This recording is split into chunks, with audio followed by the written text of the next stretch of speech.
Adam, what's shaking? The headliner, obviously, as Jones said, is women's soccer. They played last night, so the story has not been written as we are talking now. I do just think it's noteworthy. Carolina's been in the national title game for the last 7 seasons. I'm not sure I realized that. That's pretty good. Yeah,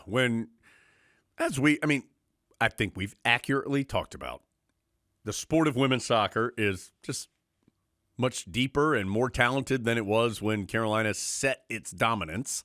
That doesn't take anything away from what the Tar Heels achieved. It just means that there's more good teams now because it's the popularity of the sport, the level of athlete, all of it. But to act like Carolina somehow is like faded away, I think is incorrect. They've been right there in the mix. It's just hard to win. It's harder to win those tournaments now than it was in the 80s. But the Tar Heels, what they have done is consistently been right there. And again, you know the answer. We don't. Hopefully they broke through for what would be a pretty sweet title if they could get it. Carolina played Wake. If you saw a familiar face, yes, that was former pod guest Emily Murphy, who's now a Demon Deacon. Women's basketball. Big win. Beat Coppin State on Sunday 72-46. That's the 4th time in the last 5 games the opponent has been held below 50 points. 12 different Tar Heels scored. So not a lot of big individual scoring numbers. Maria Gokdang, former podcast, led Carolina with 10 points, but again, a dozen scored. The big win last week was over number 14 Kentucky.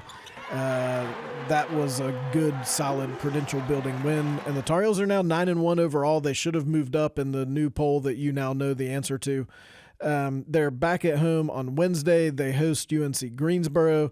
And then ACC play starts for the women this weekend on Sunday against who else would you open ACC play against but Georgia Tech? Georgia Tech.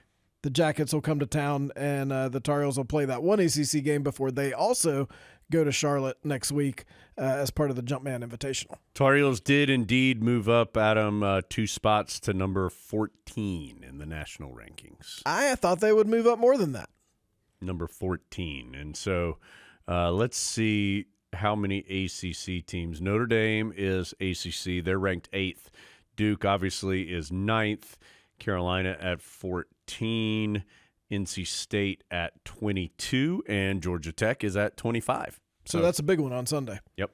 That one's at Carmichael, so get there if you can. With also Louisville and Stanford and Florida State, all teams that are traditionally good teams, all receiving votes. So there are plenty of, as always, plenty of good teams in the league. You know what? Carolina probably would have moved up more if they didn't release that poll every week. Yeah, well, that's the problem. Yeah.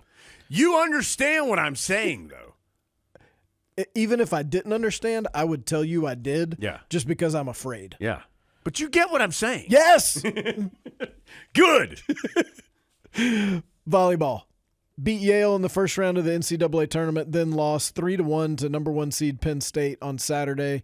Final match as a Tar Heel for Mabry Schaffmaster, who's been awesome for that program. Tar Heels finished 23-8.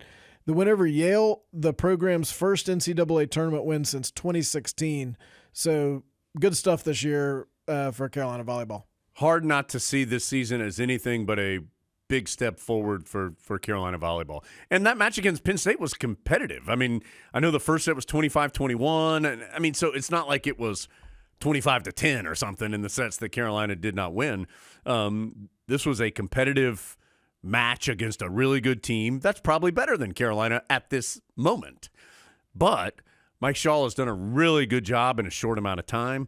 And what a season to be proud of in the growth of his program, both for him, his staff, and his players. They did a terrific job taking an enormous positive step.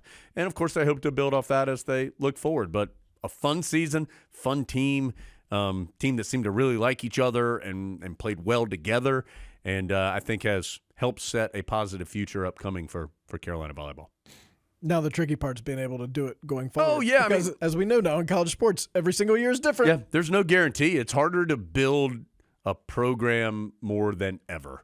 And just because you had a solid year doesn't mean that you're going to take steps forward the next year. Gives you a better chance, but it doesn't guarantee it's going to happen.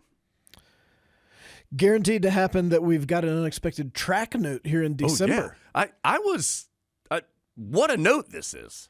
Ethan Strand just casually goes up to Boston on Saturday and sets an NCAA record in the 3,000 meters running indoors. He finished in 7 minutes, 30 seconds, and 15 tenths, which is the record. Parker Wolf finishes second. He also broke the record. Yeah. 7:30.23, 8 tenths of a second behind. 800ths of a second behind. So two Tar Heels break the previous 3,000 meter record. Ethan Strand has had a great year. Did you see the video of the end of this race? No. They were both in an absolute full-out sprint. Like, it was impressive to see their kick. That they were both blazing down the final lap there. Well, Scott Spillman mentioned this in an email to the pod, CarolinaInsiderPod@gmail.com. He said Jones might notice Parker Wolf got outkicked by his teammate Ethan Strand at the end, because we know Jones has taunted Parker Wolf about his kick. And that has spurred Parker Wolf to a great career. And now Ethan Strand right up there with him. They were moving. I would encourage you to watch it if you can find it. It's impressive how fast they're going. Like, even just watching it, you can tell how fast they're going. You might say record pace. Yeah, for sure.